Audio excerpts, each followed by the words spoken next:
Ladies and gentlemen, welcome to the forum to raise awareness of and hopefully to stop the evil of organ harvesting in China. The forum is brought to you by ChinaUncensored.com, a website that follows what its name says. It actually gives you uncensored news on China and gives you the news that the Chinese Communist Party doesn't want you to know. I'll talk a little bit about that at the end of the evening. First off, anybody needs toilets, they're just around to your left as you go out the door. Now this evening we are going to have David Matas talk to us, and then we have Dr. Yuan, who was a doctor in China up until 1997. We'll talk about his experiences in the Chinese hospital system. After that, we will have questions from the floor to either of our speakers. So I think we'll move right along. And at the end of the evening, we will have a cup of tea and coffee, and people can network and have a chat if you feel like it. So moving along, I'll just consult my notes on David. Now, this is David Matas. We're very privileged to have him here. He's a well-known human rights lawyer who's known for many human rights causes. He's been given the member of the Order of Canada in 2008. He's the author of 8 books, and he and David Kilgour, who is a former Canadian MP and a former Secretary of State to Asia, were nominated for the Nobel Peace Prize this year for their work related to the investigation of organ harvesting from Falun Gong practitioners in China. Both of the Davids are recipients of the 2009 Human Rights Award from the International Society for Human Rights, also in recognition of their work to end organ harvesting in China. Both the Davids have published 2 reports, and they've co-authored a book, Bloody Harvest, of which you've got a soft copy on your seats. The book details evidence that tens of thousands of Falun Gong practitioners have been killed by the Chinese regime in the process of extracting their organs for lucrative transplants, surgeries. Since the publication of their reports, David Matas and David Kilgour have visited 44 countries to raise awareness of this genocide that is happening. Unfortunately, the world's governments, including Australia's, do not speak out about this. They try to hang on to every little snippet they can get from the Chinese Communist Party, such as passing new laws to stop organ transplants and the denials that the Chinese Communist Party have. And basically, we do need to raise more awareness of the fact that this is actually happening in China and is still happening right now as we speak. So we're privileged to have David here tonight, and I'd like to thank him in advance for speaking out for those who don't have a voice. So please welcome Mr. David Matas.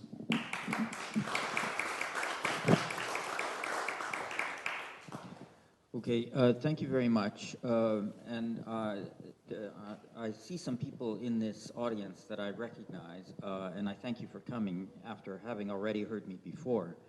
I am going to nonetheless start from scratch and assume everybody here knows absolutely nothing about what I'm talking about, although I know that for many of you that is not the case. And for those who know a lot of what I'm talking about, I hope you'll bear with me as I start from nothing and get up to speed, so to speak.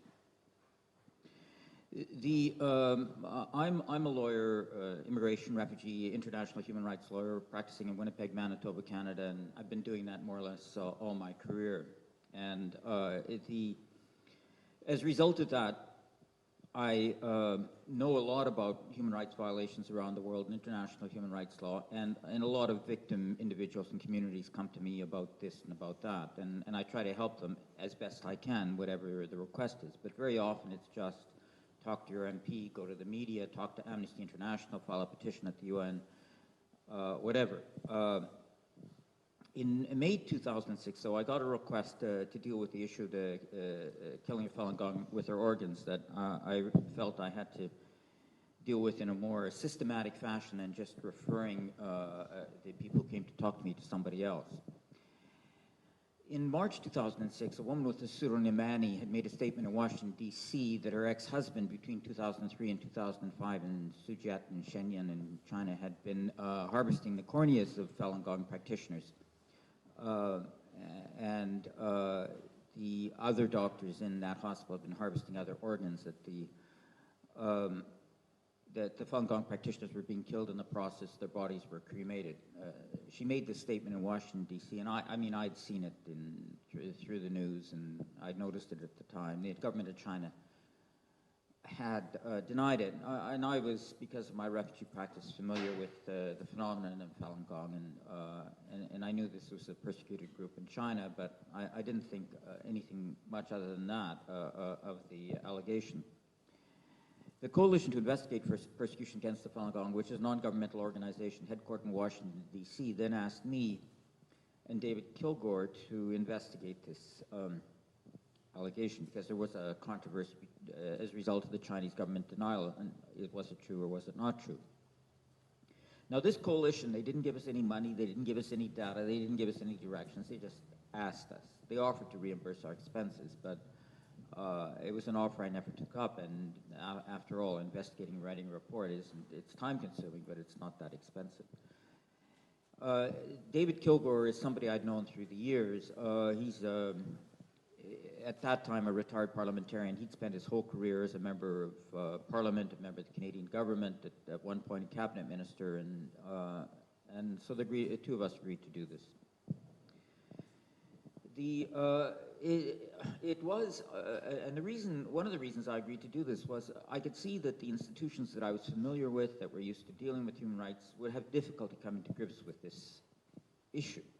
I mean, the allegation straight up was no bodies.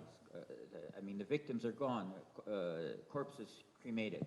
So it's an allegation of mass murder without any bodies. No crime scene. I mean, the crime scene's an operating room, which is cleaned up after each operation. No witnesses. I mean, there's perpetrators and victims, but the perpetrators, from my experience, are unreliable witnesses, and of course the victims are gone. It's a closed operating room, so there's nobody just wandering around to see what would happen.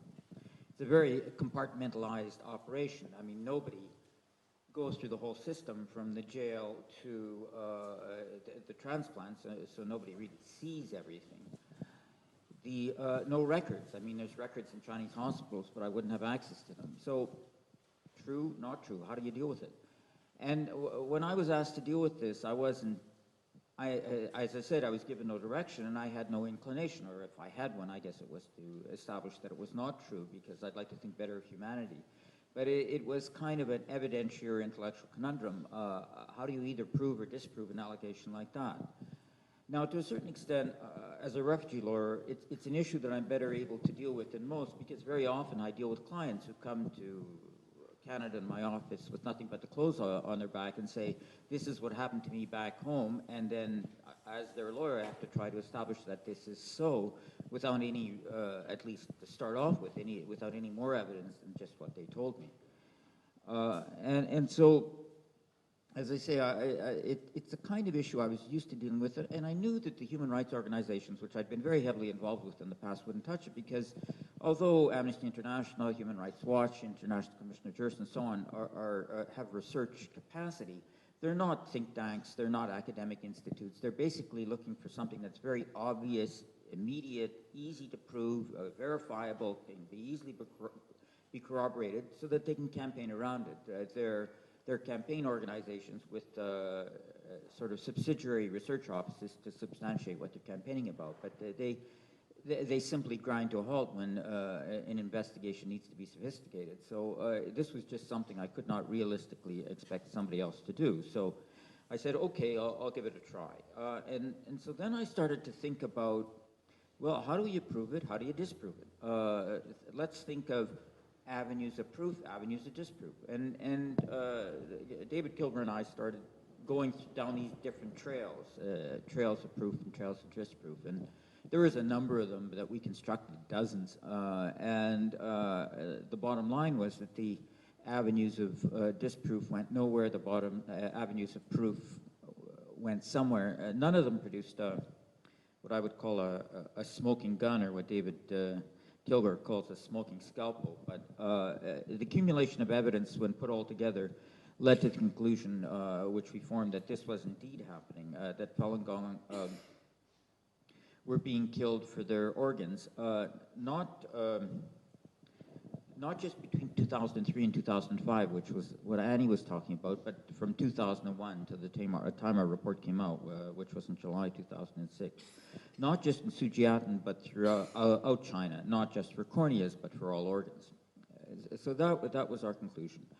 And we did a first report, July 2006, a second report, January 2007, and a third version, November 2009, each with more evidence, but all coming to the same conclusion. And the situation kind of changed on the ground, particularly for the 2009 version, so I'll talk a bit about that. But let me say a bit first about Falun Gong, for some of you who are not familiar with that. Falun Gong is a set of exercises with a spiritual foundation, which began in 1992 in China. At the time of this was after Tiananmen Square, after the collapse of the Soviet Union, after the disintegration of the Iron Curtain, and after the shift in China from socialism to capitalism. So there was kind of a lot of uncertainty and intellectual and ideological ferment in China at the time. And Falun Gong was both new and old. I mean, it was new in the sense that it hadn't existed before, but it was kind of a blending and updating of ancient Chinese traditions, the exercise traditions, Qigong traditions, the most famous of which is Tai Chi, as well as Buddhism and Taoism, and it kind of has elements or strands of all of them. So it's a set of exercises with a spiritual foundation. Now, what it's not is an organization. The Chinese government now calls it an evil cult. It's certainly not that, but it's not even an organization. It doesn't have membership or members. It doesn't have officers or offices. It doesn't have a bank account. There have been volunteers that have come together that have formed, within the Falun Gong community, a variety of different organizations. There's now a coalition to investigate persecution against the Falun Gong, the CIPFG. There's Falun Dafa associations in different countries. Now, all this organizational sort of subcomponent outgrowth was subsequent to the banning and didn't exist before. Falun Gong in 1992 started and then grew very quickly within China. It was encouraged by the government of China because it was an exercise regime, and it added to people's health, and the health system was under financial strain because the government was withdrawing money from the health system because of the shift from socialism to capitalism. It cut down on the bills to the health system, and so Li Hongji, who was the founder and teacher, was given some awards and encouragement, and Falun Gong grew very quickly from a standing start in 92 to in 1999. The government had done a survey of various NGOs and their strength in Canada, or various movements and their strength in China, and they estimated that in 1999 the Falun Gong community was between 70 and 100 million people. At the time, when the membership of the Communist Party was 60 million people, and there was 3,000 practice stations in China. It was pervasive up and down the party. For instance, Zhu Rongji, who was the Prime Minister of China at the time, was encouraging Falun Gong, so it was a popular-based movement, and there was a lot of uncertainty and ideological pushback within the party. The leading opponents of Falun Gong were Lu Gan and Jiang Zemin, who basically felt ideologically threatened. This was a movement that, it was not political, but it was not communist. The Communist Party was atheist. This wasn't, I guess you could say, technically organizational structure, but the Communist Party wouldn't necessarily know that.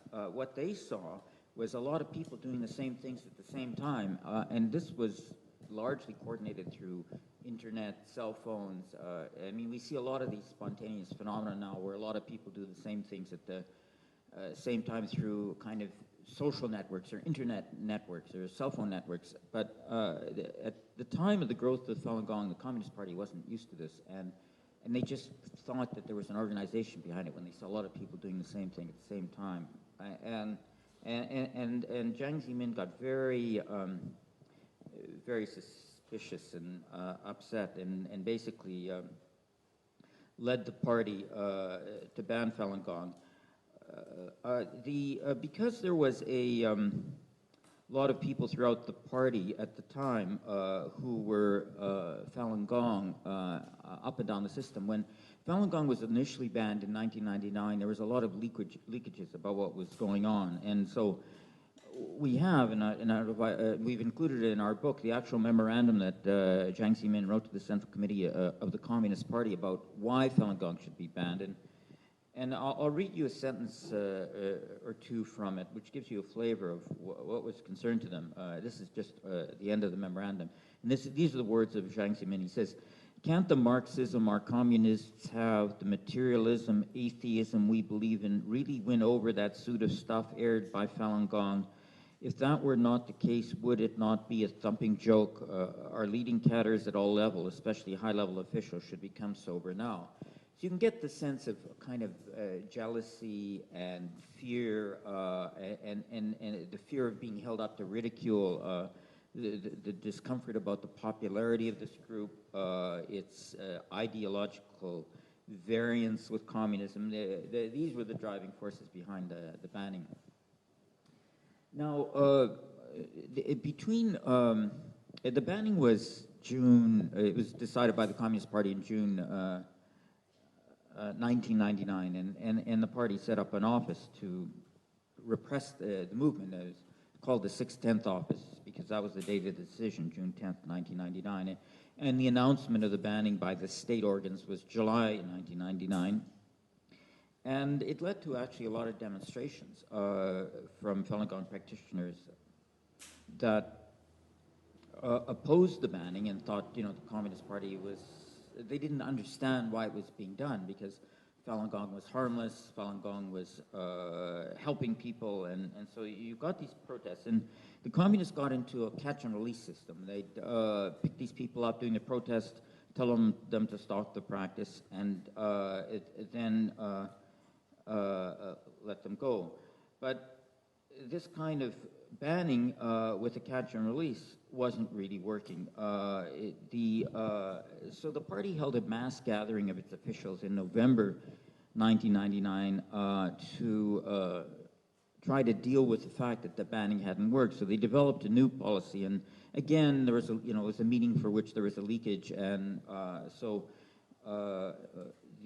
again, in our book, we have this statement by the head of the 610 office to 3,000 party officials gathered on November 30th, 2010 in Li Langxing, and he says to the people there, and I quote, "Defame their reputations, bankrupt them financially, and destroy them physically."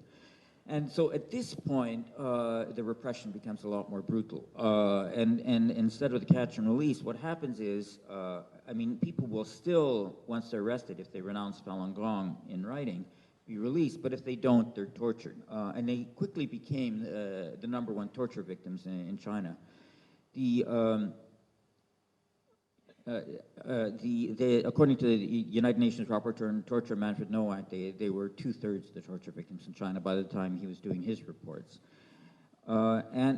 People would be tortured, and if they recanted after torture, they would then be released. But if they didn't recant after torture, they would just disappear into the Chinese detention system. China runs a sequence of re-education through labor camps, quite a lot of them, and they don't publicize where the camps are or how many camps there are or how many people are in the camps, but outside NGOs estimate that there are about 2 million people in these camps, and about 1 million are Falun Gong. And so the people who don't recant just disappear into these re-education through labor camp systems. And then we have this statement of Annie in our conclusions. Now, that's one strand, the persecution of Falun Gong. A second strand is the development of organ transplants in China. The organ transplant system began in China in the early 80s, 84, 85, and in the sourcing from the very start was prisoners sentenced to death and then executed. There was a Chinese law of 1984 that allowed the sourcing of organs from prisoners without the consent of either them or their families. Obviously, the consent helped, but the consent was not necessary. The way the law read, it said that if the family could not be located, or if the family didn't claim the body, then the organs of the prisoners could be used for transplants. And in the early 80s, the transplant technology in China was relatively primitive, but it developed over time.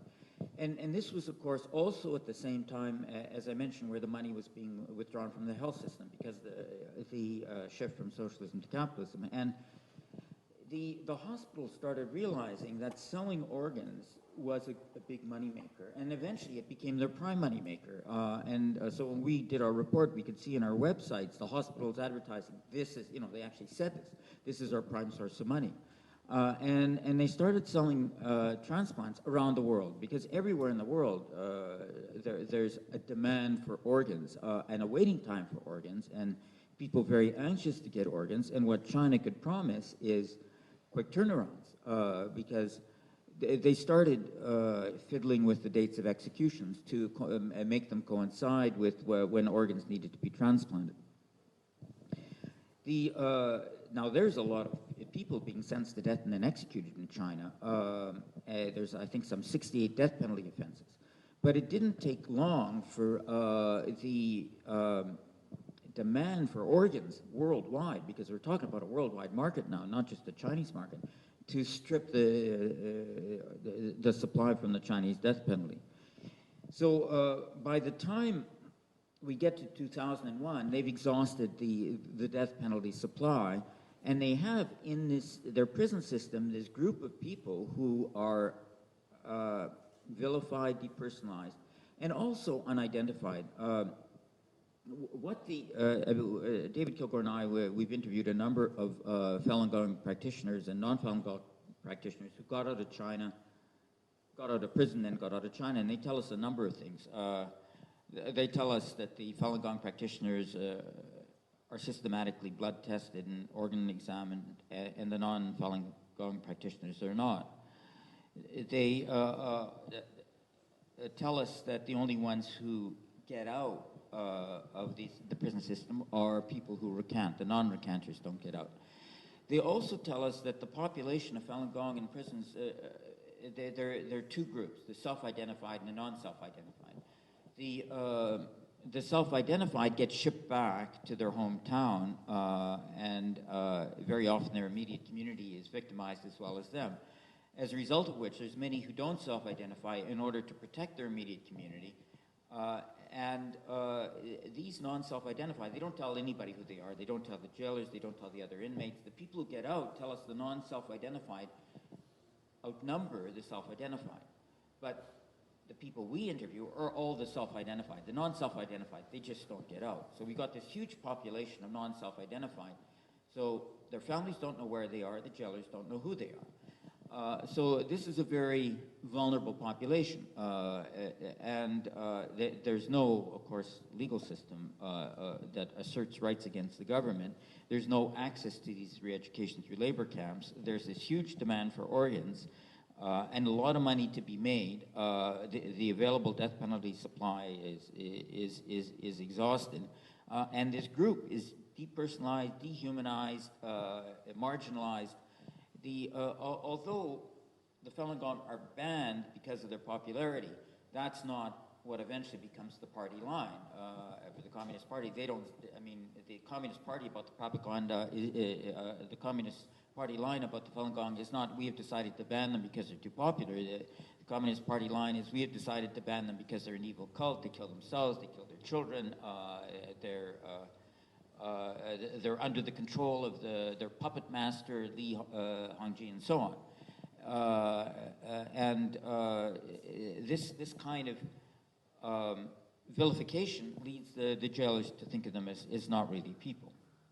And this indeed is, again, something the people we get out who we interview tell us, that the jailers say, you know, you're not really human beings, we can do whatever we want with you, and so on.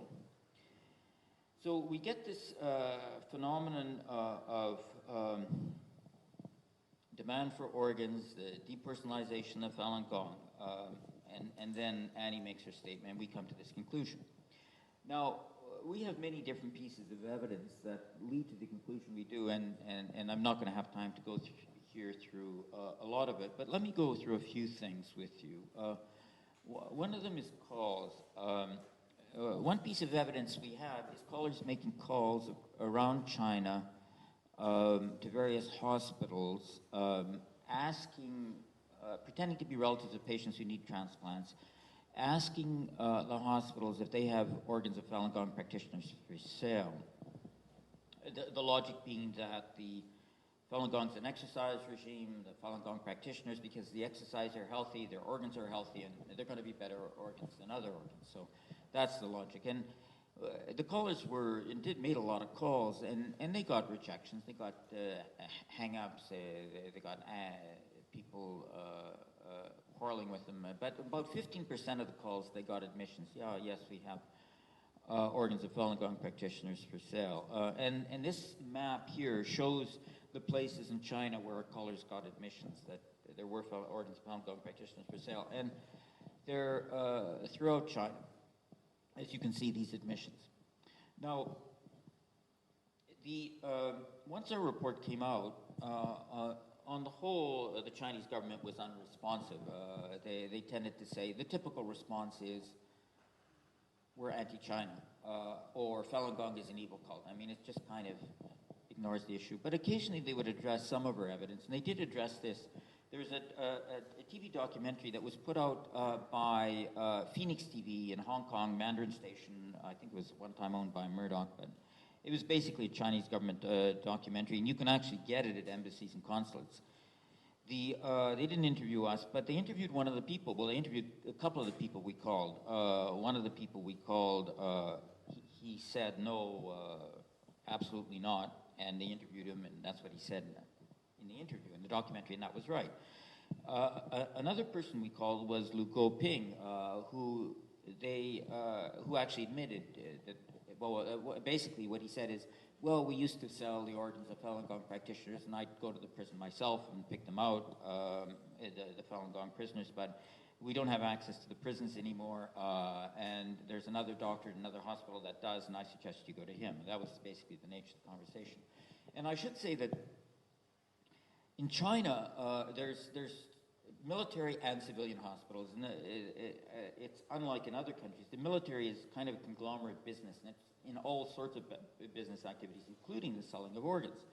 And so there's big military transplant hospitals, and the military hospitals have a lot better access to organs than the civilian hospitals, because the organs come from prisons, and the military are basically, it's the same culture as the prisons and prison guards, and they're also a lot less subject to control from the health. Well, they are not subject to control from the health ministry, so it's a lot easier for them to get organs. So that that was typically what would be happening. And we talked to patients who would be going into China, and they would say either for transplants, either they'd be going to military hospitals or they'd be going to civilian hospitals where the doctors were military people with military titles and military uniforms and so on.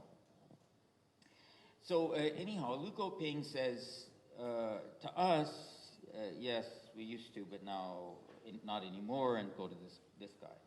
So the Chinese government documentary says, they interview Lu Guoping, and they say, do you get this call? And they give him the transcript of the call. And for each of these calls, we have a transcript, basically the parts dealing with Falun Gong, saying, I didn't say that. They're basically accusing us of fiddling with the transcript and putting words in his mouth. But what they don't say in the interview is that there's a tape where we've got everything in his own voice, interwoven seamlessly, the stuff he admits saying and the stuff he denies saying, nor, of course, any explanation how technologically we could have done that. So that's one strand of evidence and how they dealt with it. Another strand of evidence that I'll mention, because it is something also that they dealt with, is statistics. Now, the government of China doesn't publish death penalty statistics. So what we're dealing with is Amnesty International statistics, and they accumulate statistics basically by going through newspaper reports and tabulating and accumulating all death sentences, which is going to be, I would assume, an underestimate, but it's useful in terms of trends because it indicates whether the death penalty is going up or down, because the methodology is the same from year to year. And so what they show is a pretty steady line for death penalties from year to year, but we can see transplant volumes go way up at the time when the persecution, well, a couple of years after the persecution of Falun Gong begins. Persecution begins in 1999. Transplant volumes start shooting up in 2001. And yet the identified sources remain the same, according to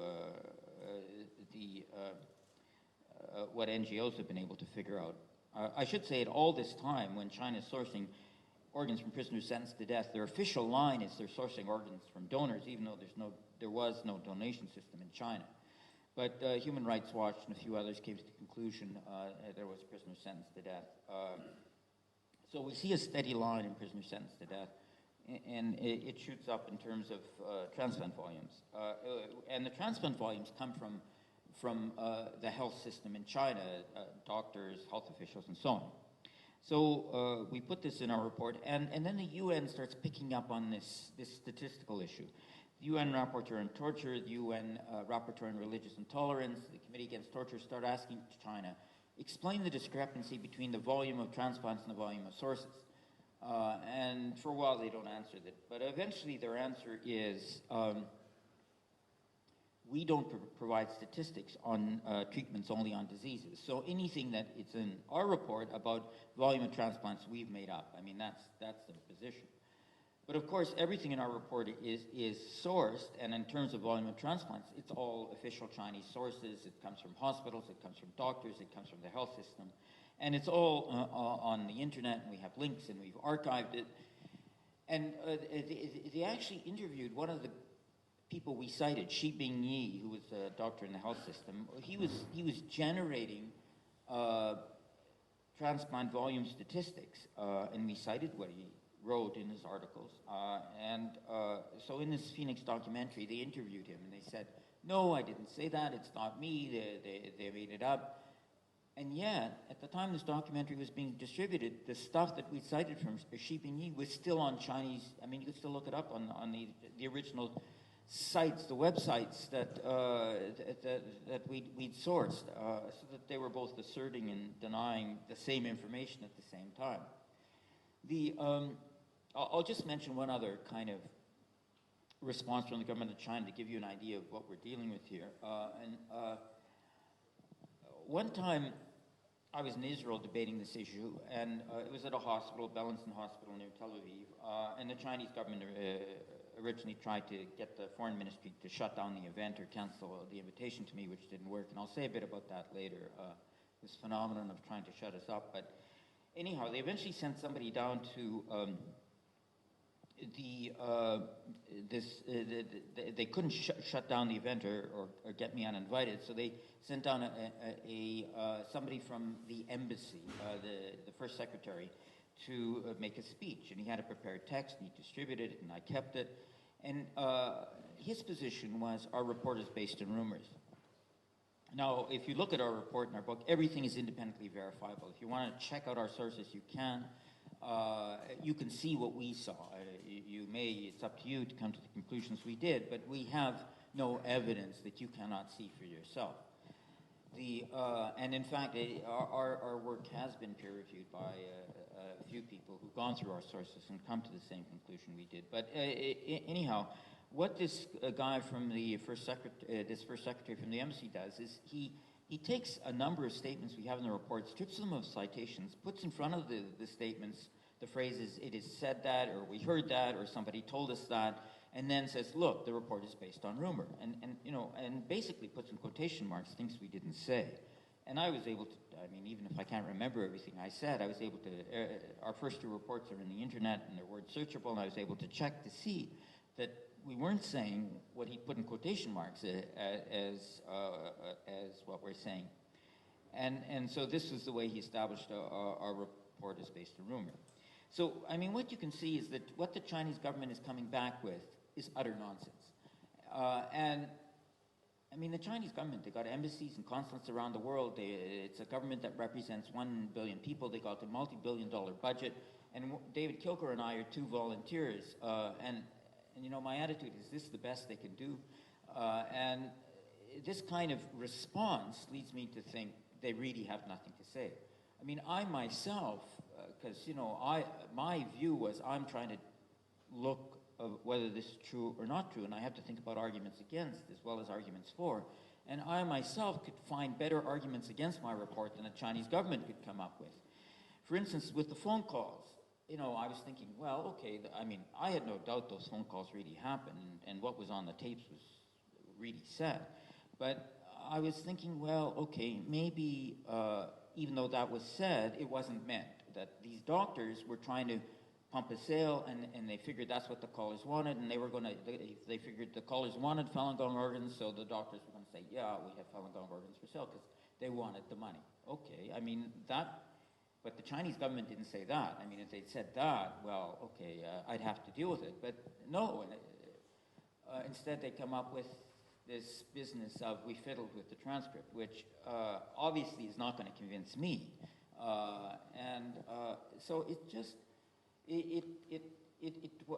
I'm a courtroom lawyer, and David Kilgour, before he was a parliamentarian, was a prosecutor, and we're both used to dealing with people who disagree with us. But typically, the people who disagree with us in court try to argue plausible arguments. But what we saw with the Chinese government is a preference for the outrageous and implausible over the persuasive and the plausible.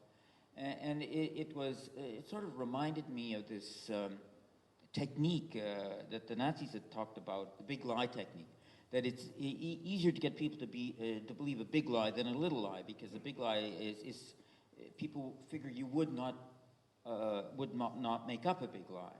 And I suppose there's something to that, in the sense that people normally, if you take something that is in quotation marks and attributed to me, most people would think I actually said it. And so that seems to be their response.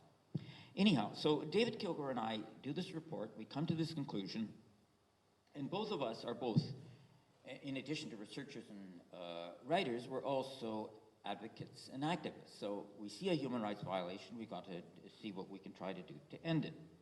And we start getting speaking invitations, and we begin this campaign to end the violations, which of course, I mean, when I do lots of writing, and when I was introduced as having written 8 books, and in fact it's 9, but I'm writing articles, and all the time I'm doing stuff, and but there was a lot more interest in this than most of the stuff I've written. So I start talking about it and accepting invitations, and there's a lot of pushback from the Chinese government around the world. The Chinese government, aside from having a ridiculous response, basically tries to shut us up and shut us down. Everywhere we go, there's an attempt to get invitations revoked, to get venues canceled, to persuade people not to come. And I can tell you a whole sequence of stories. I mentioned what happened in Israel, where they tried to cancel the event and cancel the invitation. But let me tell you about events that happened in Australia. Because both to me and David Kilgour. David Kilgour came in 2006, immediately after our report came out, and he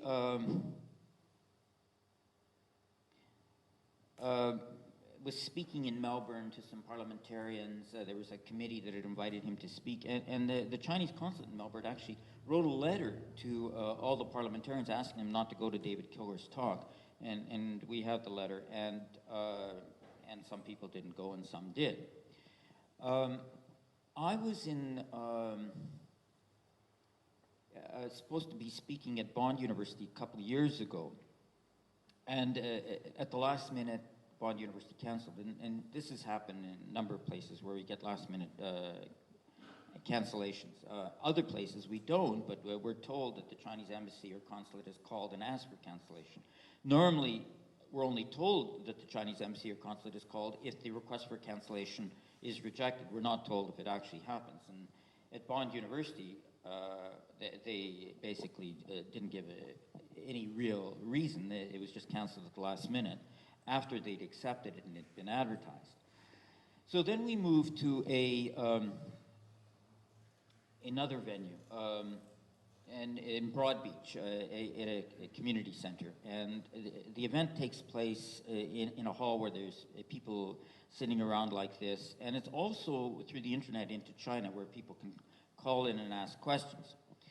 So people are, after my talk, asking questions in the hall and also through the internet from China. And so this is one of the questions that was asked for me. The guy says he's from the police in China, and it was in Chinese, but I got a transcript of it, and this is what he said in translation. Are you afraid of death? You are brutally interfering in our party's internal policies. Are you afraid of our revenge? Our revenge against you will take revenge against you. Are you not afraid of that? That was his question. So I said, well, the problem is the message, not the messenger. I mean, stop killing Falun Gong for their organs, and the problem will go away. Earlier this year, I was in Melbourne. As I can see, Dr. Elliott was here there too. And when I was in Melbourne, it was a UN panel. It was a UN conference about health, and there was a panel that I'd set up, and there was two doctors and myself and a practitioner on the panel, and then there's somebody in the room who starts taking pictures, ethnic Chinese by appearance, starts taking pictures of the audience while we're talking, one by one, going around the room. And one of the doctors in the panel notices and says, "Who are you? What are you doing? Where are you from?" And the person doesn't say anything, gets up and leaves. That's it. So that was another event. This week, I originally came to Brisbane, and then I went to Auckland, then I came here. In Brisbane, I was speaking at a number of community forums. One of them on Saturday morning was hosted by the Epoch Times at the Taiwan Information Center, and it was a Saturday morning event. And Thursday afternoon, the office of the Epoch Times were shot. A bullet hole goes through the window. They chase out there's people in the office at the time. They go out and they chase after the car, and they get the license numbers. A couple Chinese-looking people in the car, and the police are investigating. Well, and the Epoch Times people attribute the shooting to the fact that they're hosting the event with me that Saturday. And I mean, I don't have a lot of shooting stories, but I have a lot of stories from almost everywhere we went where there's some form of cancellation or intimidation or trying to stop what's going on.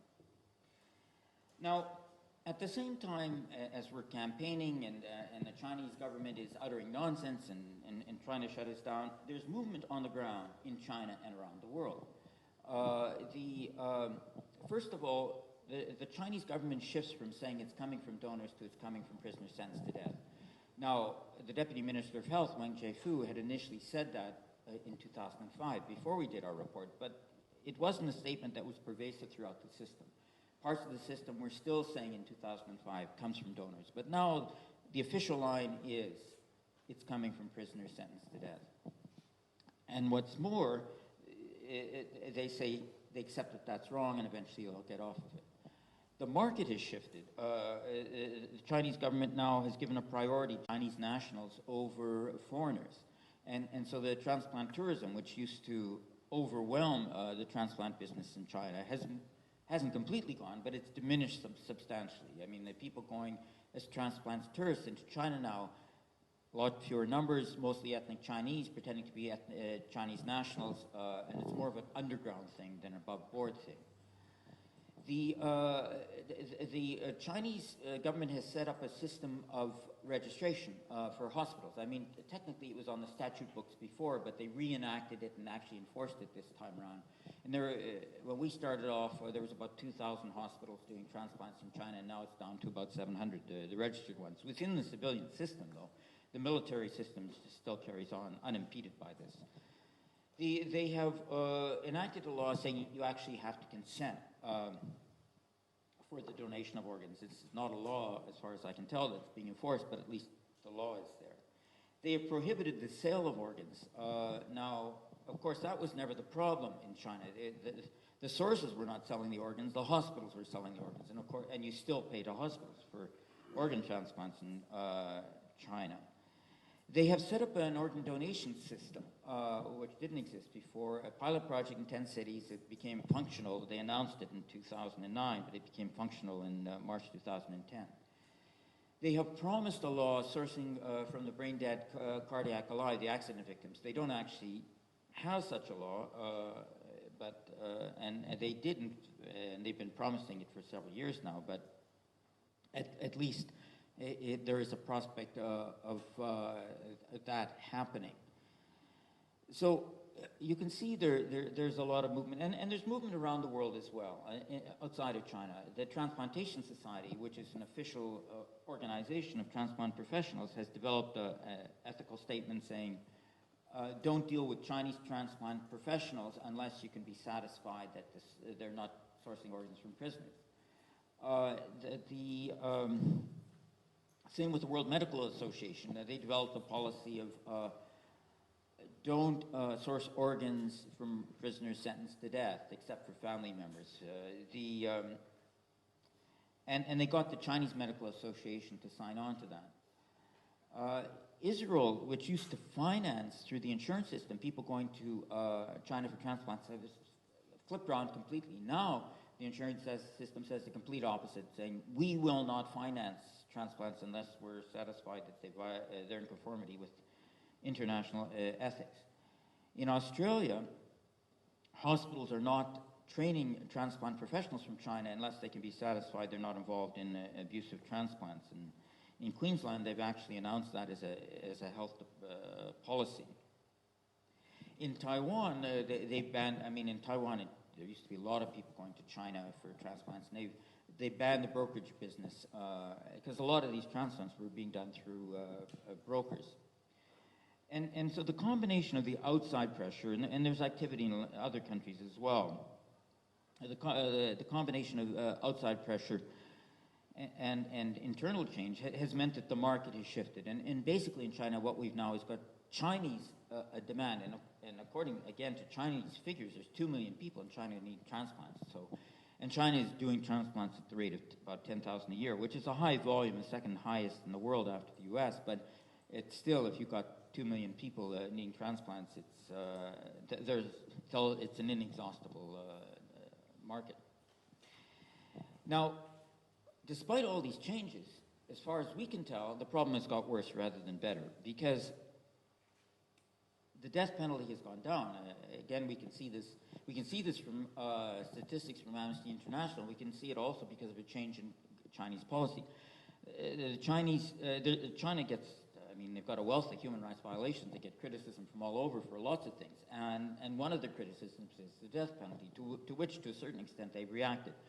And so they changed the death penalty system from a system where the death penalty can be imposed by the regional courts to a system where the death penalty can be imposed only by the Supreme Court. And this caused a big drop at the time of the shift. And then eventually the numbers are coming up again, but it's still a lot lower than it ever was.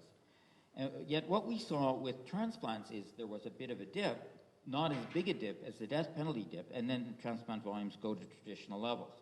Now there is a greater variety of sources than there used to be because they are starting to get more donors because of the encouragement of the donor system. But still, as far as we can tell, this problem of where the organ's coming from is more acute than it ever was. The death penalty source has gone down, and it certainly hasn't been picked up by the donor system, which has just kicked in, which leads to us to believe that the sourcing of organs from prisoners of Falun Gong has increased rather than decreased. Well, this saga has led us to conclude that we should carry on. I mean, when we started off, it was basically just David Kilgour and myself. Annie made the statement, but that was it. We had some people corroborating our work, but they weren't really... Kirk Allison, University of Minnesota, who's one of the people who corroborated our work, has been quite helpful in carrying on with the issue. But since then, there have been other people who picked it up. I mentioned the UN Rapporteur on Torture, Manfred Nowak, and the UN Rapporteur on Religious Intolerance, Asma Jahangir, the UN Committee Against Torture. There's also been a few NGOs that have picked it up. Interfaith International has been helpful, based in Geneva. The International Society for Human Rights, based in Frankfurt. Human Rights Without Frontiers, based in Brussels, have picked up the issue. And there's been some parliamentarians that have been supportive and helpful and interested. There's been a parliamentarian in Canada, Boris Rzuski, who's introduced a private member's bill to make transplant tourism an extraterritorial offense. There's an MP in France, Valérie Boyer, that has introduced legislation about compulsory reporting of transplant tourism by doctors and patients. And there's been some sympathetic people in Australia and New Zealand. I just came from New Zealand and Auckland. I met with Kathy Casey, she's a city councillor in Auckland, who's been very supportive, and Keith Locke, who's a member of the Green Party in Auckland, has been supportive, and so on. But the problem is still there, and there's still advocacy work for us to do. In my view, in light of all the movement we've seen in the last few years, without a solution, if we keep on pressing, there will be more movement and eventually, I hope, a solution. Now, there's a number of different ways of solving this problem. One of them is get the Communist Party out of power. Not a simple solution, not an immediate solution, but that's one solution. Another is get the party to change its mind about the Falun Gong. Not so far-fetched. If they can change their mind about socialism, they can change their mind about the Falun Gong. I think they should eventually realize that Falun Gong isn't... the Falun Gong is more trouble to them banned than unbanned.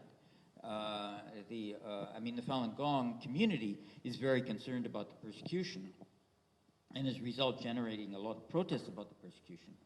And I'm sure they'd be concerned about other human rights violations if the persecution stopped. But a lot of this organizational structure, maybe the people who are Falun Gong practitioners here could tell me that, but I suspect if the Falun Gong just got integrated into Chinese society, became accepted, a lot of this structure of Epoch Times and New Tang Dynasty TV and the Shenyang performances and all this, it might well just disappear. Or it would become a commercial venture, something like that. But it wouldn't carry on the way it is now, which is because it's very driven by the persecution. That's another solution. A third solution is just abolish these re-education through labor camps, because they're organ banks. They're also slave labor camps, but they're organ banks, and once they're gone, the organ banks are gone. Fourth solution is stop sourcing organs from prisoners. Now, in the short term, that seems actually quite promising, because the position of the Chinese government is, yes, we will do that. We accept that sourcing organs from prisoners is wrong, and we will stop sourcing organs from prisoners. Just give us time. We are shifting to other sources, donations, accident victims, eventually.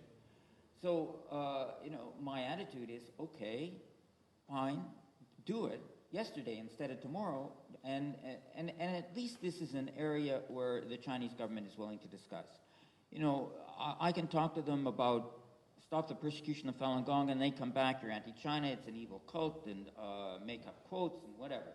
I can go to them and say, stop the sourcing of organs for prisoners, and they say, yeah, you're right, give us time, we'll do it. So it's a lot different discourse. I don't mind dealing with people who shout insults at me, but because I mean, I'm used to that as a courtroom lawyer. I mean, judges do it to me all the time. But I mean, a lot of people would prefer polite discourse to angry discourse. And so for those people, talking about the sourcing of organs from prisoners is a kind of an easier way to deal with the issue and potentially more fruitful in the short run. So, I mean, obviously, if the government of China stopped killing Falun Gong for their organs, my work would be over on this issue. But it wouldn't be an ideal solution if they stopped killing Falun Gong for their organs and still killed prisoners sentenced to death, if they still had free education through labor camps, if they still tortured the Falun Gong, if they still denied freedom of speech and so on. I would like a simple solution to the problem that we've addressed, but I would like some of these broader solutions even more. Anyhow, I think I'll stop there. I think there's one other person who's going to say something. Yeah, and then we can have some questions. Okay, sorry if I went on a bit long, but thank you for your attention.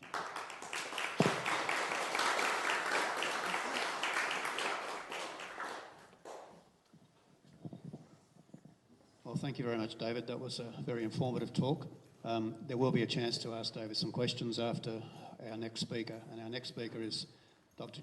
Yuan Hong, a Chinese doctor who practiced medicine in China up until 1997 when he came here.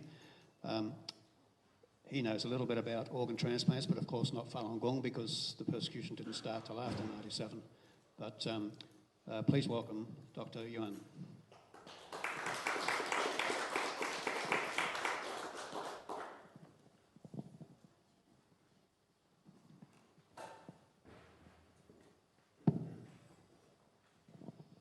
大家好，我叫袁红，是原来中国医科大学第一附属医院心脏外科的一名医生。这个医院在中国东北辽宁省沈阳市。Good evening. My name is Yuan Hong. I graduated from university in 1987 and worked as a heart surgeon for 10 years at the Medical University Hospital in northeastern China until 1997. 我本人是1987年在中国医科大学毕业，1997年5月份我来到澳大利亚。在我刚到澳洲不久的时候，就在一家中文报上看见，原来的中国天津武警医院的一名医生，在美国呢向美国社会揭露中国用死刑犯器官做脏器移植手术。当时一个中国外交官在公开场合发表声明说这种事情根本是不存在的。那我当时就觉得就非常好笑，因为就我所知道的。中国的脏器移植手术所用的供体器官，基本上都是从死刑犯身上摘取的，因为我们医院就这么做。Soon after arriving in Australia in May 1997, I read news in a Chinese newspaper that a former doctor from Tianjin Military Hospital, then living in the US, disclosed to US media that Chinese regime was using executed prisoners as a source of organ transplants. A Communist Party spokesperson declared that it had never happened in China. I found it rather pathetic. Many hospitals' employees, when I was working in hospital in China, knew that most transplanted organs were taken from people who were sentenced to death. Our hospital was doing just that.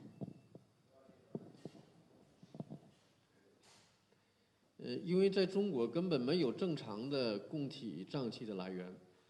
中国几千年来的传统伦理崇尚身体完整，死后入土为安，加上中共统治中国以后呢，尤其是经历了一场文化大革命，中国人的道德下滑得很厉害，人与人之间基本是互相利用，甚至是人人为劲敌的关系。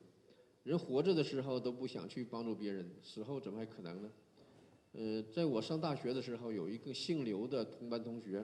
他的父亲呢患了胃癌，他父亲叮嘱家人在他死后呢，把自己的遗体捐献给胃癌。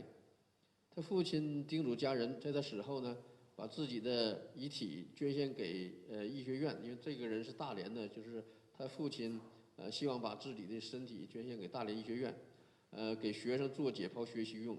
然而在他父亲死了以后呢，他母亲却拒绝捐出他父亲的遗体，所以即使是本人愿意死后捐出自己的遗体或者是器官，那么也可能遭到家里人的反对。To save time, I'm going to continue and read it in translated version only. So, to have more time, Dr. Yuan and David Matas will answer your question. The integrity of body and soul, and would want to have the whole body buried in peace after death. From another angle, since the communists came to power in China, with frequent purges and killings by the party, the morals of Chinese people have been pushed downwards rapidly, with people worrying only about themselves. People do not intend to help others when alive, let alone thinking about helping others after death. I had a classmate in medical university, Mr. Liu. His father had been diagnosed with stomach cancer. His father told his family members to contribute his body for medical students to study anatomy. But after his father died, his mother refused to donate his father's body.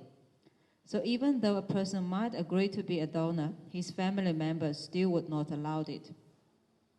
The process that our hospital used to arrange organ transplants was, the hospital will check through the local public security bureau, law courts, the Supreme Court, etc. When they found a matching type organs, our hospital will prepare for organ transplantation. Of course, the operation will be arranged on the same day as the execution day. Our hospital would arrange 3 people to get the organ, a surgeon, an anesthetist, and a nurse. But they all wore army uniforms so that they could mix with the execution team. So if we saw doctors dressed in army uniforms, we knew that there would be an organ transplantation operation today. I heard from some colleagues that the person to be executed usually was not dead after being shot, because the less time that the organ lacked blood flow, the higher the successful rate of the operation. That is only what I heard.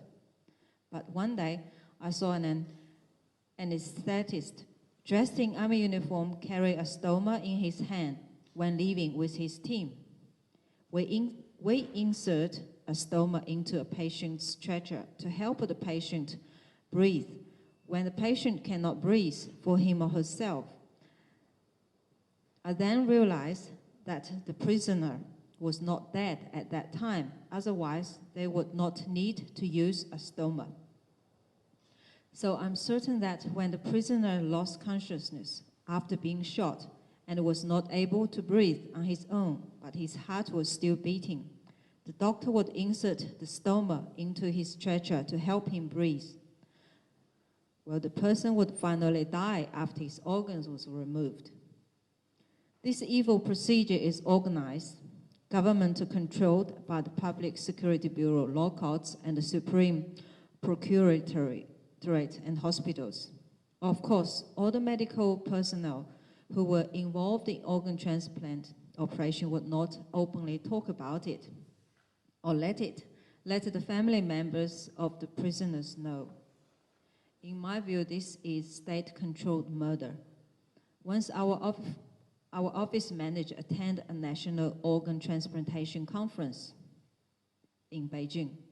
After the conference, he talked to us privately how they discussed ways of improving the successful ratio.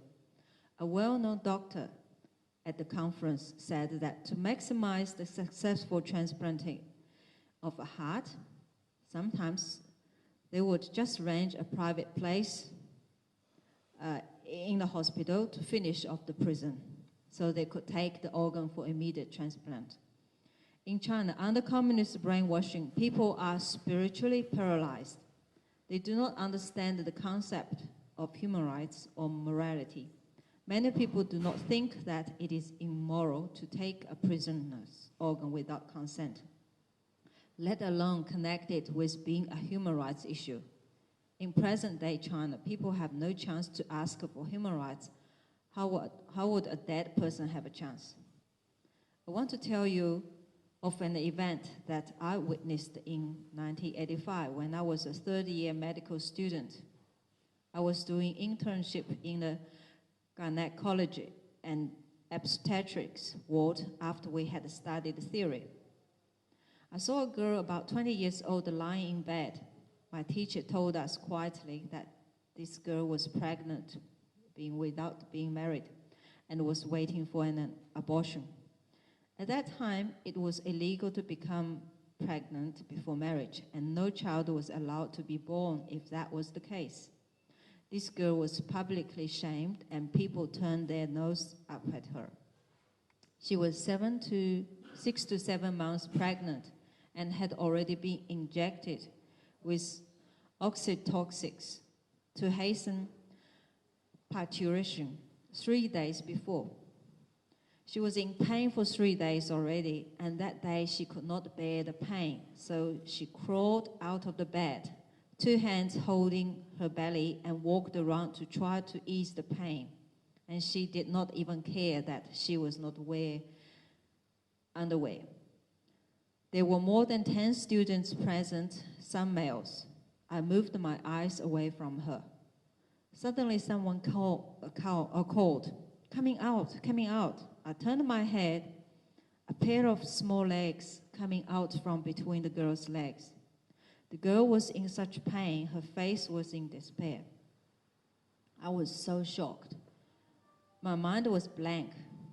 And suddenly I remembered that when I was small, I saw a donkey giving birth in the countryside, just like this, a pair of small legs out first. I saw a nurse quickly walking towards her. I thought that she would calm this girl down and help the girl back to the bed. But that nurse shouted, "Why did you get off the bed? Who asked you to get off the bed? Don't you ever want to have a baby in the future?" It's hard for me to forget this case. She may have done things not morally good, but she is still a human being. How can she be treated worse than an animal? As long as one is in hospital, he or she should be treated as a patient. During 1986 to 1987, I was doing internship in Ansan City Hospital. In the internal circulation ward, one day, the vice president of the hospital suggested to our ward chief doctor that he should conduct cardiac catheterization experiments. Cardiac catheterization uses a very fine tube insert into the joint of the upper leg and is pushed through the vein to the heart to check heart disease. I know that this method was only used in a few big hospitals at the time due to their experience and advanced equipment. So the chief doctor of our ward told the vice president of the hospital that he was worried that the operation might endanger the patient's life because the medical skills may not be adequate.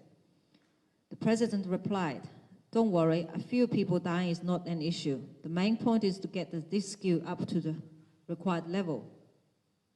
I felt a chill down my spine when hearing his words. I felt that the vice president was so determined to advance his own career, but not for the purpose of saving people's lives.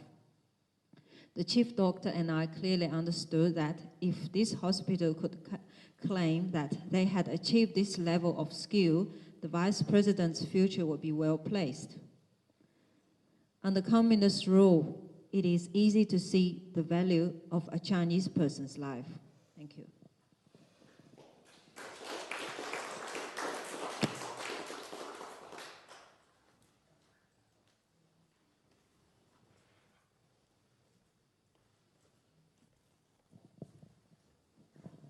Thank you, Dr. Yuan. Right, we've heard from David Matas about organ harvesting of Falun Gong practitioners. We've also heard from Dr. Yuan about the general situation when he was practicing in China and the lack of respect for human life. Now we can have some questions from the floor. I'm sure there's plenty of questions from people for both of our speakers.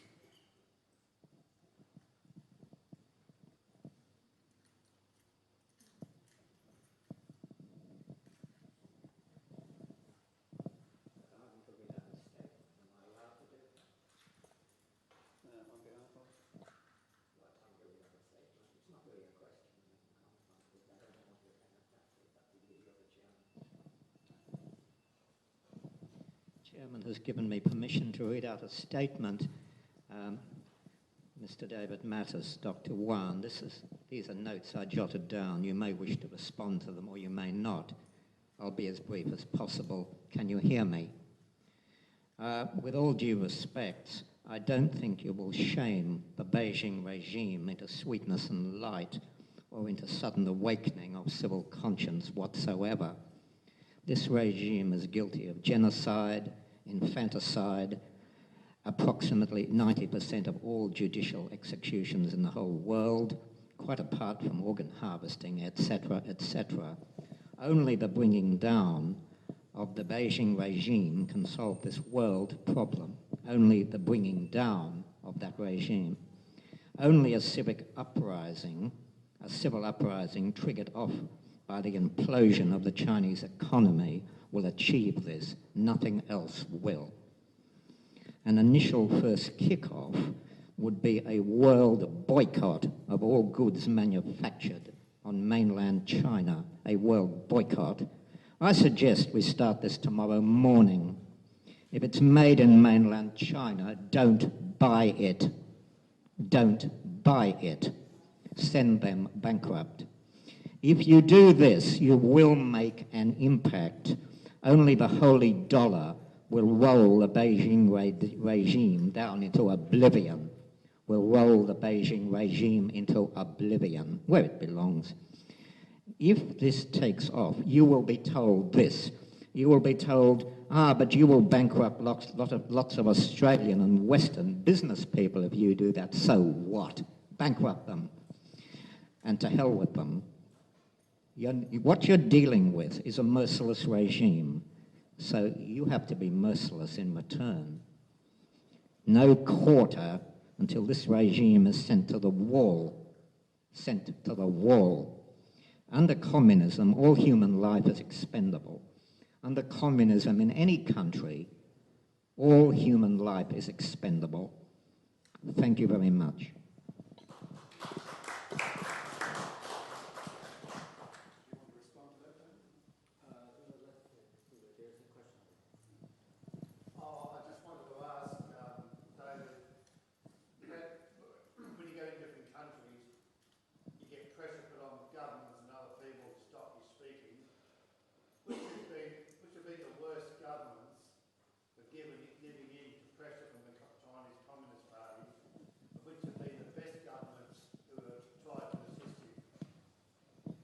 Well, it's very difficult to generalize like that. I would say that there's been good people, well, I would say there's been people who've been willing to stand up to China and people not willing to stand up to China everywhere.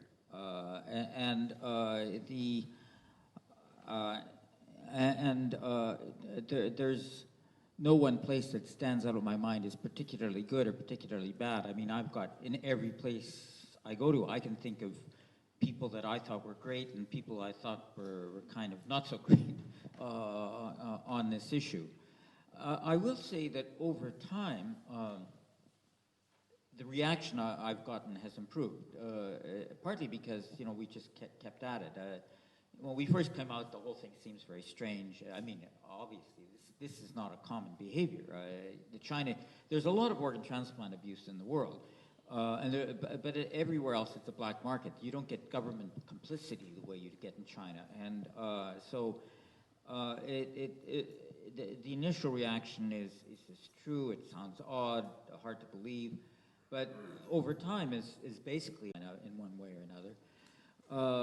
Some of it is economic, that people feel there's some kind of benefit to being quiet about China, and which I think is mistaken, because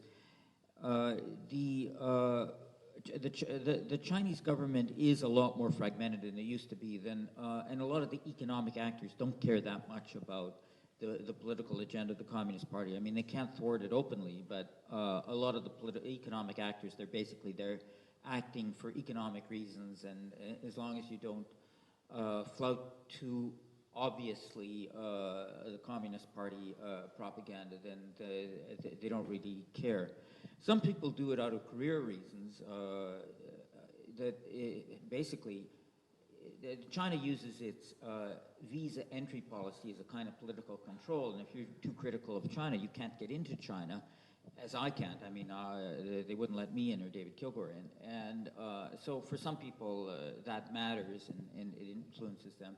Some people are intimidated. I mean, the Chinese government uses its powers of exit controls, of scholarships, of control of the people there. And so a lot of the, I would say particularly the expatriate Chinese community, a lot of them are intimidated by China.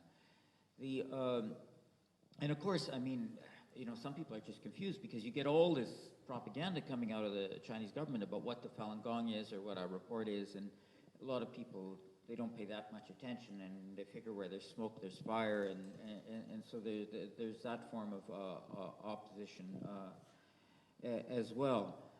But I would say that in some ways Australia has been quite good. First of all, there's been a lot of interest in the issue, I would say, in Australia. David Kilgour was here in 2006. This is my 5th trip in 4 years, and each time I'm coming because I'm invited, which is a lot of invitations. I've been to a lot of other countries several times as well. I mean, in the United States, I've been many more times than 5 in the last 4 years. But I would say that there is, I mean, it's not just, I mean, I wouldn't say the criterion of how well Australian is doing is how often they invite me here. There's a lot of other things going on in Australia besides that.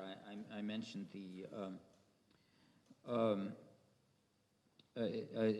this unwillingness to deal with Chinese transplant professionals that are caught up in this abusive practices. The ABC's been quite good. They've had a lot of. They've been quite open to the issue, whereas I find some of the government-connected networks in other countries are not. In fact, the CBC in my own country, they actually. I mean, they admitted they got a call from the Chinese embassy about it. They had a documentary that dealt with this issue, and the Chinese embassy called, and they changed the documentary over the objections of the documentary maker because of the call from the Chinese embassy, which was disgraceful in my view, but it happened. And I don't think the ABC would do anything like that. I also think that there's been a number of very good transplant doctors in this country, including Dr. Elliott here, Dr. Chapman, Dr. Lynch. I mean, they've been some of the leaders in the global transplant profession combating this abuse. I mean, there's been other good doctors in other countries as well, but I think the medical profession here has been good on this issue.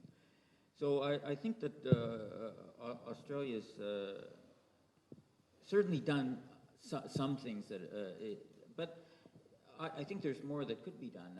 I think at the political level, there hasn't been some of the leadership I'd like to see. For instance, I mean, there was this business with the State Immunity Act, which in Shu Ying, the case that went aground. There was these certificates that Alexander Downer was giving for a while that preventing protests in front of the embassy. There's been no real attempt at extraterritorial legislation here dealing with transplant tourism, which there has been in other countries. And so I think there's room for improvement everywhere, including Australia.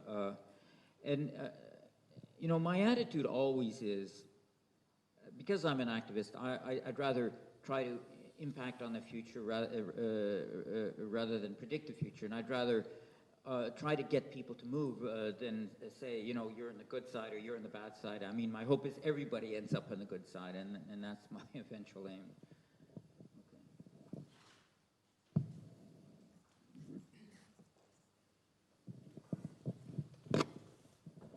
My name's Frances Milne, and I do quite a lot of work with asylum seekers, most of whom, of course, are Falun Gong practitioners.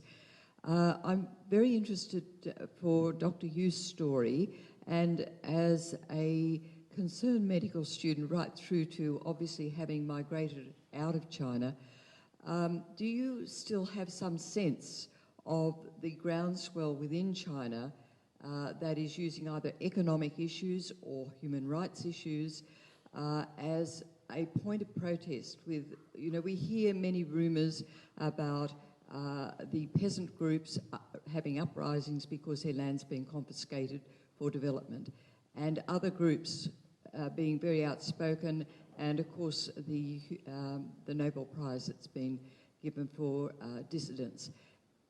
Where do you think the balance lies? I know David Matas has just watches too, hopefully, and I wonder where you think the balance within China itself is against the abuses of government.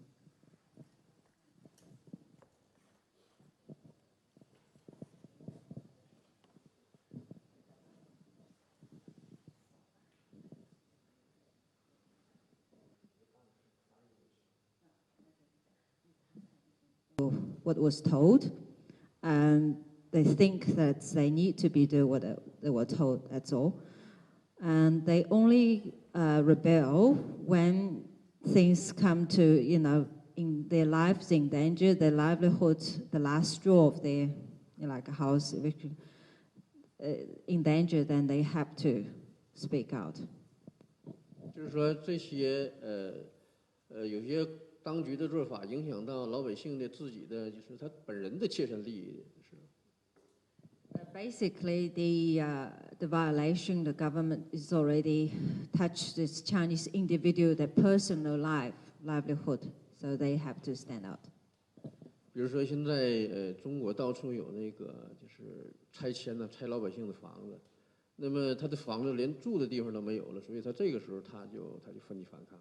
再有像那个前段时间出现那个三鹿毒奶粉，三鹿毒奶粉这个婴儿吃了这奶粉之后呢，他长那个小孩就长了结石，那么这样的话就是影响到他孩子的这个生命的时候，他才站起来反抗。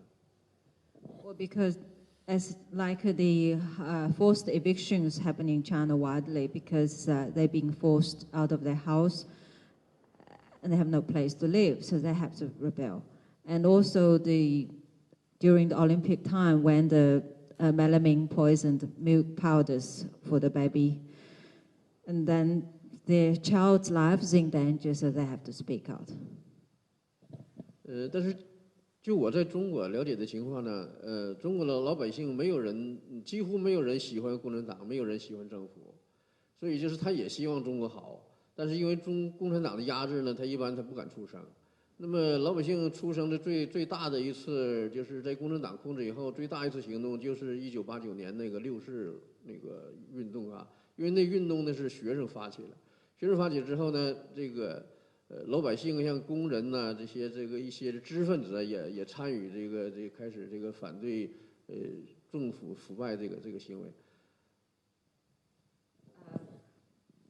Basically, the Chinese people just used to do what they were told by the government, and nobody would like a government because they all hoped life would be easier, would be freer. I think the biggest rebel is the 1989 Tiananmen Square, the students' rebel, and that time a lot of academic, like researchers, scientists, and even workers, peasants, they all support this case. 那个时候我看到的情况就是那时候我刚毕业，刚参加工作哈，然后一到街上去，不管是白天晚上，那时候我们这个城市是到处都是人，所有的街道基本都充满了人。然后你看到街上看的时候，就看那个居民呢，你看居民在楼上的居民呢，就是像街上走的游行的人呢，那个欢呼啊，因为在中国游行呢，基本都是说在政府控制下，就是他需要你游行的时候，你才能游行。那我在中国生活这么多年，我看见唯一一次的老百姓自发的游行，就是六四那个时候。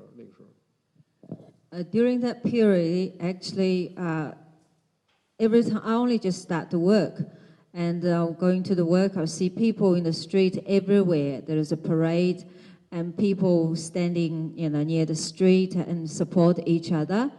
And this is so unusual for me because, in my understanding, my life, we only hold a parade when government wants you to take part in the parade. And this is the first time ever, actually, that the Chinese people around me and everywhere in our city and taking part of the parade willingly themselves. 因为在政府号召的，在政府组织的游行呢，和老百姓自发游行的人们那个心态啊，尤其是人那个表情，它是不一样的。当时我印象很深的，就是在那个楼上有很多人站在4楼、5楼啊，然后用那个床单写上支持学生运动啊，反对那个政府腐败啊。就是你一看就是你看很吓一跳，从来没见过这种场面。就是那老百姓一看那种自发的那种感觉，就是说，原来老百姓是在逆来顺受的，原来这一直感觉中国老百姓是这个受欺压惯了哈，也没想到老百姓也是这么发自内心的想那个获得自由。And actually, it is shocking because that time you see people that are hanging the bed sheet, writing slogans, free and democracy, and hanging over their windows. It is really shocking because I really don't know that the Chinese actually deep in their heart really wants freedom.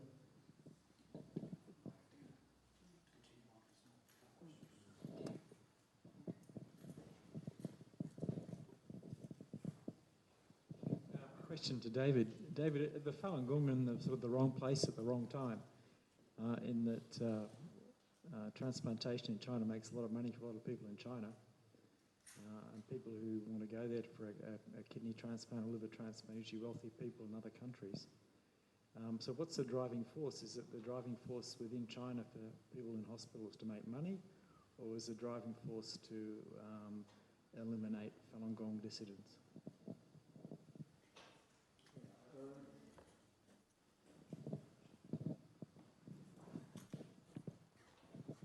Well, I think it's a combination of events that, to a certain extent, I mean, there is this dynamic within communism of looking for an enemy, and you see that communist parties everywhere, they tend, because they don't have popular support and they're not elected, they tend to justify their hold on power by demonizing some outsider and campaigning against the outsider. And the enemy tends to shift from time to time, but there's always somebody, and so it could be to that extent the Falun Gong just happened to be the unlucky candidates for the enemy spot at the time.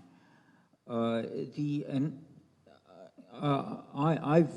Kilgour and I have only been dealing with the Falun Gong phenomenon, but Ethan Gutman, who's a reporter, a journalist in England, he's actually been doing some research in this area, and he's been doing, because he is a journalist, he's been tending to do a lot of interviewing, and he's interviewed a lot of the people that we've interviewed, but in a lot more detail about their tests and so on, and he's interviewed people in other communities, and what he's found is some of the similarities with Falun Gong, not to the same extent, in the Tibetan community and the Uyghur community, about the blood testing and organ examination and so on. And so in the work that he's doing, he's saying that there's also some, although not the same volume, victims of organ harvesting in Tibet from the Tibetan community and in Xinjiang from the Uyghur community, which to a certain extent is to me,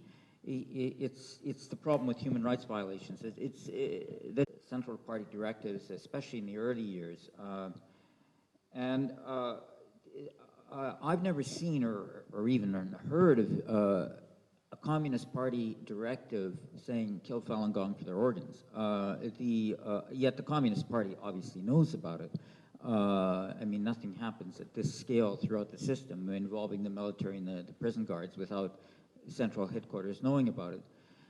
And my own view is it's a combination of the banning of the Falun Gong, the kind of propaganda that goes with it, the depersonalization, the need for money, big money to be made, this kind of inhumanity that spreads, the kind of the acceptance of taking organs from prisoners.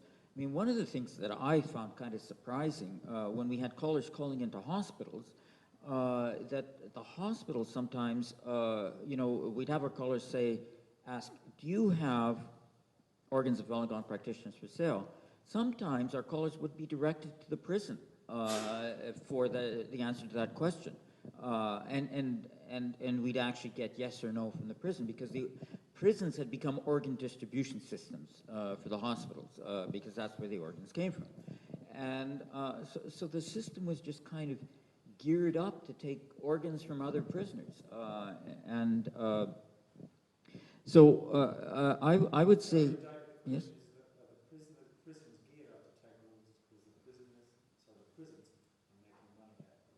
Well, there's no doubt that the prisons are making monies out of that, because, I mean, one of the people, I talked about it in the book, that this fellow Lanny, he wasn't a Falun Gong practitioner, he was a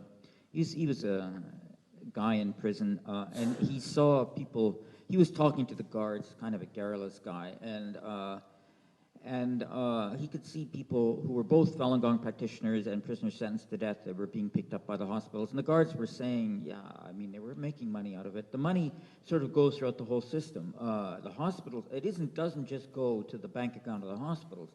The doctors get paid an awful lot of money. And this was something Annie was saying about her husband. He was getting a lot of money.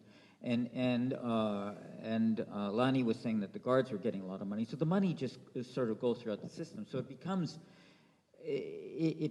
a financial incentive. I mean, I've heard the same thing about the Holocaust, that, Rudolf Verba, who was a fugitive from Auschwitz, who ended up speaking about the Holocaust throughout the rest of his life, and he became a Canadian permanent resident, he said that the motive of the Holocaust was theft, and that the Nazis were killing Jews to steal their estates and steal their money. And, well, I mean, I don't think it was just that. I mean, there was obviously a lot more going on than that.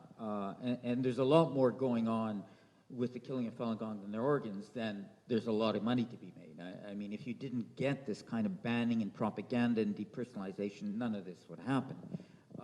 But and of course, different people act out of different motives. I mean, some people really believe that Falun Gong is awful, and figure they're doing the Communist Party's work by victimizing the Falun Gong. But for other people, it's just a way to make a buck. My experience is that governments never act out of only one motive, and very often people never sometimes act out of many motives. So I think it's a combination of these. Dr. Yuan wants to answer this question. 他用法轮功学员器官呢，从我的理解，它主要有两个方面原因呢。一个是因为他练法轮功之后，人都知道练法轮功的身体好，然后之后成活率就比较高。这样就是在单位调查报告里边，我们就是那个有的调查员打电话的时候，好多是问那个是有没有法轮功这个器官呢？那么那个被回答那个医生呢，都说有，这器官这个身体都是不错的那种。There is a two issue that I understand that's the reason that they're taking Falun Gong, because once practitioner practice Falun Gong, they're quite healthy, their organs quite good, so they were well known. So and I actually involved in the investigation, making telephone call, and some people even ask, well, can I get the Falun Gong organs? They say, yes, you can. So it's a high quality one. That's one issue. 第二个呢，因为那个法轮功学员有很多呢，他是在外边流浪的。因为如果在家里边练的话呢，被当地这个警察发现之后呢，就会迫使他停止练。那个政府呢也会给他的亲戚朋友甚至同事施加压力，就让他停止练。那有的人呢，为了就是躲开这些压力呢，他就出去了。出去之后呢，他在有的时候身上他是不带身份证的，因为只要是被警察抓住之后呢，知道他是哪的人呢，就会给他送回来。所以有很多人他身上他是不带身份证的。那么这种人被抓住之后呢，就是说，警察也不知道他是哪儿的，然后他丢了之后呢，他家里也不知道哪去了。所以这种人流失之后呢，就是说你找不着他这人哪去了。所以这种情况下也是主要的一个方面。Also, there is lots of Falun Gong practitioners in China that they cannot live in a home, cannot live in relatives' home, because once they stay there, and they will be arrested. So they have to run around and live with their friends or like this. Sometimes they don't carry personal IDs, but lots of them being arrested because they would still be very distinguishedly different from other people. So once they do something according to Falun Gong, they will be arrested. And so if they disappeared, they're arrested and that organ being taken, and nobody will chase, they found it out. So that's also another reason.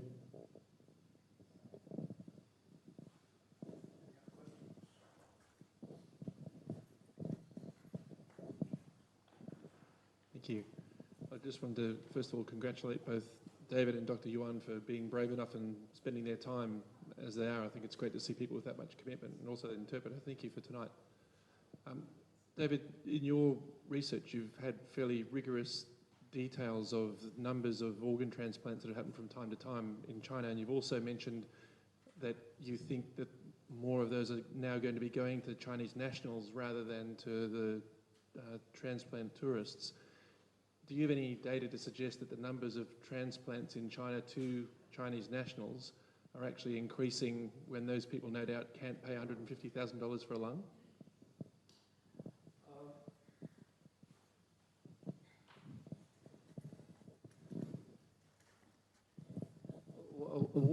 It's one of the things I've been trying to figure out actually is how they can, like the money flow. We used to see price lists, and they're gone. And we used to see hospitals kind of touting how much money they were making from organs. I mean, it was sort of part of touting the product, but that's gone as well.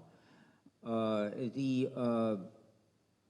was trying to, like the Chinese, I've got all these Chinese transplant laws translated, and I'm trying to figure out, and there's a bunch of them, and I'm trying to figure out from reading through them whether there's any control of pricing just by reading through the laws, and I haven't been able to identify anything there that actually controls the pricing, although I suspect there's something somewhere in the system that controls how much people are charged for transplants.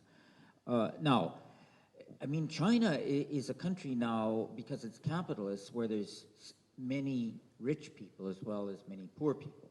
And what you've got is transplants at 10,000 a year, and according to what the Chinese material says, 2 million people who need transplant. So of those 2 million people, there's going to be some who can afford to pay a big dollar for the transplants. And I suspect within China, the people who are getting the transplants are the ones who can afford to pay the price. Now, whether the price that's being paid is the same as what they were charging foreigners before the shift, I don't know that.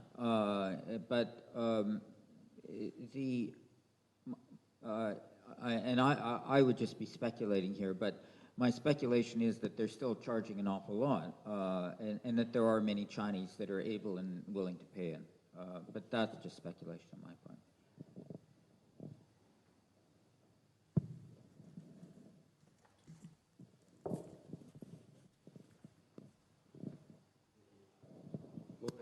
My name's Nick Folkes. I think China needs a Tea Party movement.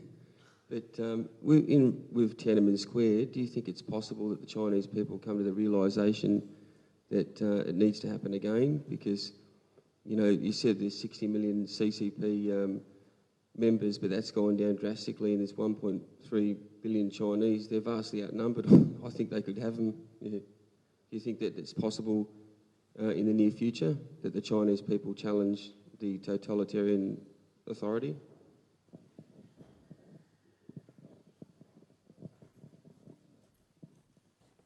Well, you know, when it comes to predicting the future,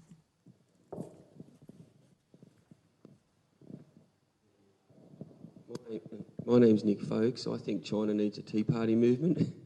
But with Tiananmen Square, do you think it's possible that the Chinese people come to the realisation that it needs to happen again? Because, you know, you said there's 60 million CCP members, but that's gone down drastically, and there's 1.3 billion Chinese. They're vastly outnumbered.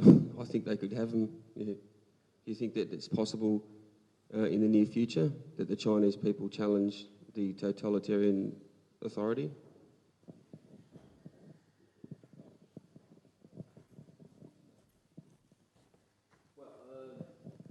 You know, when it comes to predicting the future, every one of you is as good as me. And my attitude, as I said before, as far as I'm concerned, you know, our job is not to predict the future, but to make the future. Because the future lies in our hands, I mean, not in each one of us individually, but all of us together. And in fact, my view is that people outside of China are going to have more of an impact on China than people in China, because within China, it's very easy for the party to just throw into jail anybody that disagrees with them. But outside of China, they cannot do that. And I think a lot of the movement we've seen in China on this issue in the last few years is the result of the efforts of the Transplantation Society, the World Medical Association, and the World Health Organization, and maybe a little bit David Kilgour and myself, but and the Epoch Times and New Tang Dynasty and so on. I think these kind of outside pressures impact a lot more in the way China behaves. I'd like to think Gao Zhisheng and Liu Xiaobo and these people have an impact as well, but I mean, these people are in jail and disappeared, and probably China figures, well, the problem that they pose is solved. Or even the Tiananmen Square people. I mean, they rolled in the tanks, killed 3,000 people. As far as they're concerned, end of problem. But for you and me and everybody else here, they cannot do that. And so I think that we have seen movement in China because of the way the outside world has reacted to the way they're behaving. And as long as we keep up that sort of pressure, we're going to see more movement.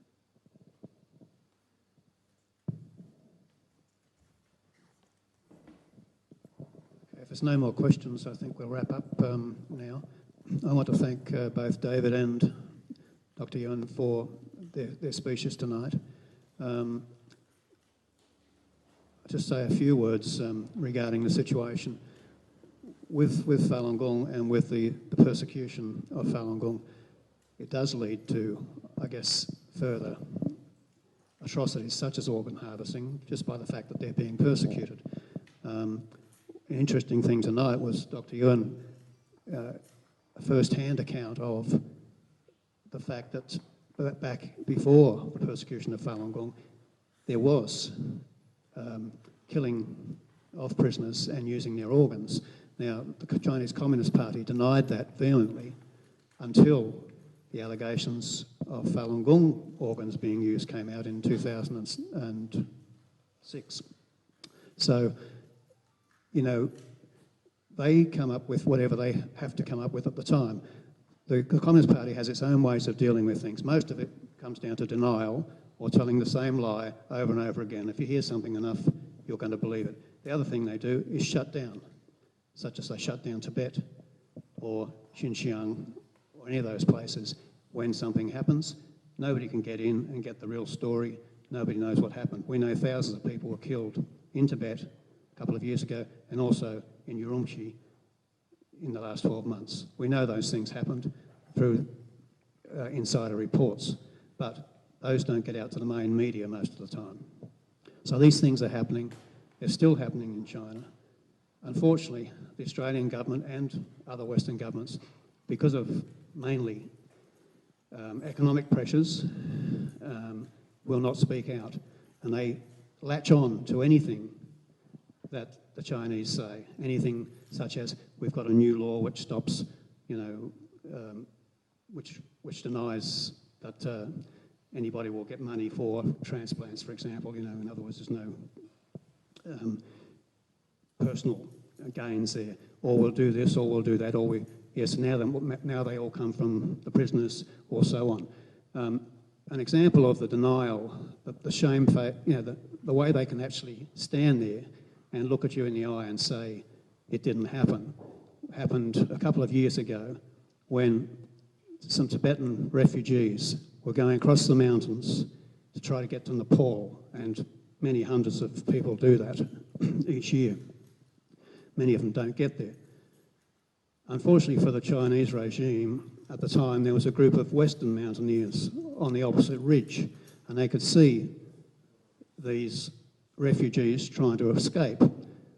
And then they saw and heard the Chinese border guards firing at these refugees, and a 17-year-old nun was killed. Now, they were on the opposite ridge. A documentary was made out of this, and many of you may have even seen this documentary. However, the interesting part, and the part which shows what the Communist Party does, was that the Foreign Office spokesperson came out quite blandly and said they fired in self-defence. They were on the opposite ridge, hundreds of metres away. These people were going that way as fast as they could, running from the shots that were being fired at them. None of them were armed, and they blatantly said that. And they expect you and I and the Western media to believe it, and Western governments. And we do. Our media fall off after a day's interest. Our governments say nothing. So it's up to people like us, and I guess everybody in this room wouldn't be here unless you had an interest in human rights. And it's up to free people, as people who live in a country like Australia, to speak up for those who can't speak up for themselves. And some people say, well, you know, China, who cares? There's 1.3 billion of them.